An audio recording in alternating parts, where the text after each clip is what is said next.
Hello, RPGaDay number 25. Which RPG has the most useful resources? I have really put a lot of thought into this because if I'm answering this question, I'm answering it based on what resources I used. And to use the resources, I have had to run it or played it, but more likely run it.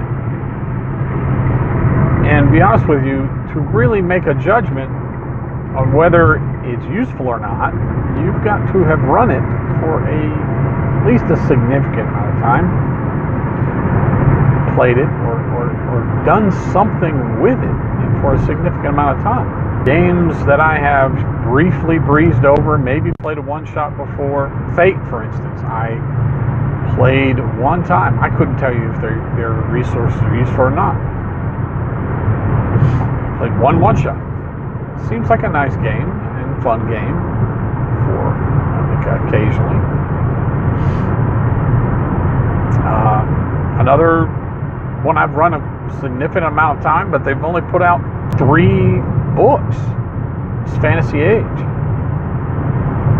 Of those books, I've used all of them. But their usefulness is kind of frustrating. I find myself diving into more of the community rather than the books themselves. So I struggle with this because it's relative. But I come down to 2 games in my head that keep popping up. So, and I've already mentioned both of them. One's supported, one is not. And it's multiple answered question. There's no single one that I can really land on. I answer these because I've used a lot of what they put out in either a campaign or other aspect of a game that I'm doing. Start with, the first one was Star Wars D6. I've mentioned D6 quite often, and it's hard not to utilize their stuff because there was just so much out there. It has a lot, and a lot of it was useful, a lot of it was not. But I think I used about 2/3 I found useful. D6 Star Wars had a ton of source books. A ton. I sold my D6 Star Wars for like a total of $1,000 because there was just so much. There were some really rare books that sold quite a bit, and the fact that they sold so well tells you they were useful. They established the expanded universe and some canon, in fact. Before the Star Wars D6 role-playing game, Greedo did not have a racial name. It was Star Wars D6 that called him a Rhodian.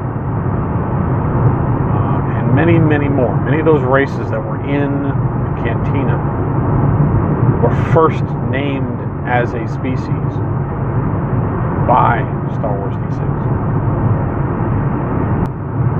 And at the time, it was just Star Wars RPG.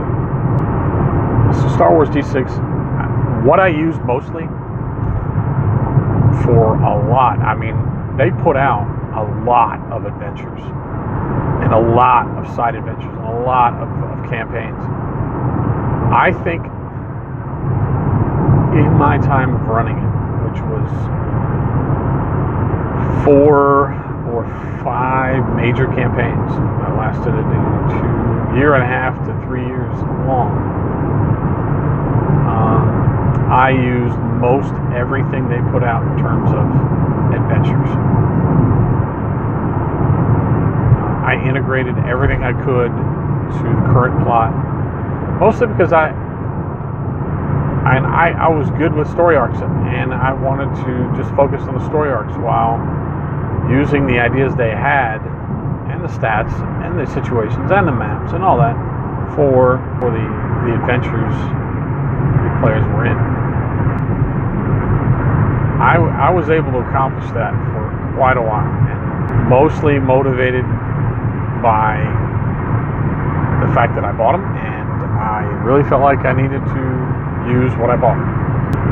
So Star Wars D6, most useful resources. Secondly, I would say Savage Worlds. Again, it's another game system I mentioned. I can't help but mention these because these are the games I play. And for me to really judge how useful a resource is to play, or GM, or do something. And I hate calling myself a writer because I'm not really. I've freelanced some, not much, mostly flavor text, but I am writing in a sense, perhaps just as a fan-based setting and not an actual published setting. A Man in the High Castle meets The Expanse type role-playing game based on Reichstar, which was a published role-playing game in 1990. I felt that Savage Worlds was the perfect system for it, and I've run enough of it now that it's proven to be a good fit.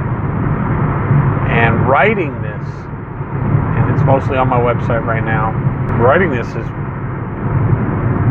proven to me that Savage Worlds, everything Savage World has put out in terms of books, I've used, because they keep it simple.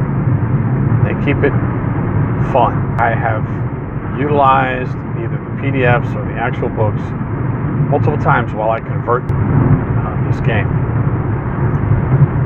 So I think those that write this for Savage Worlds are a step above many and are smart individuals and have trusted their judgment on a lot of things when I'm converting this stuff, looking through their books, and just a solid set of books. I can't think of anything within the Savage Worlds bookshelf out there that's not useful. And the nice thing about it is that they don't, unlike something like West End Games and Star Wars D6, they don't throw a ton of things against the wall and hope that a majority of them stick. It's kind of what West End Games did with Star Wars D6. They would publish crap loads of little softback books and hope that a majority of them will be bought. The rest would just rest on a bookshelf somewhere at a bookstore. The Pinnacle Entertainment Group approaches it with a much smarter and much savvier approach. So Savage Worlds is my second choice in this question. I thoroughly enjoy playing and running and doing that game. So I think that's about it. Until next time, seek the wolf in thyself.